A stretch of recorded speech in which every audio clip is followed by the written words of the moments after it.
What's up guys, it's Brandon Childs, and today I'm going over an exercise that I call sit-up squats. Now what this movement does is it uses the core strengthening mechanics of a sit-up and teaches you how to generate force from your abs into the hip extension of a squat without using your lower back and your knees. And because you're doing this in a deep squat position, it's also a great way to open up your hips and relieve any kind of lower back pain. So for the sit-up squats, all you're going to really need is a BOSU.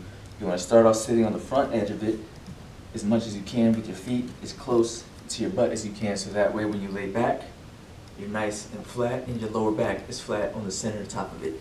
You don't want to sit too far back because the moment you lean back, your feet are going to come up, you're going to roll back. So sit on the front edge, feet as close as you can. Feet width it's going to depend on you, wherever you feel comfortable. You can have it slightly wider or closer. I like to have mine a little bit closer, but that's just me. So as you lean back, you want to make sure that you don't roll all the way back to where you're hyperextending your lower back. You want to keep your abs engaged and only lower back to where you're nice and flat. So that way, now when you go into the sit-up, you want to make sure that your spine stays nice and straight. You don't want to roll up too much. Obviously, you're going to a little bit, but do your best to keep your upper back engaged. If you want to put your hands behind your back like this, it makes it a lot more challenging, but it puts your body in position to take away, use those chest and shoulder muscles to lift. So you can go into the sit-up, keep your chest nice and straight, heels stay close. And then once you get to the very top, you're going to keep that ab engagement, shift your weight forward over your toes, squeeze your abs, and push your hips forward to go into the squat. So it really trains you to not use your lower back when you're in that super low, deep squat position to initiate force from your hips.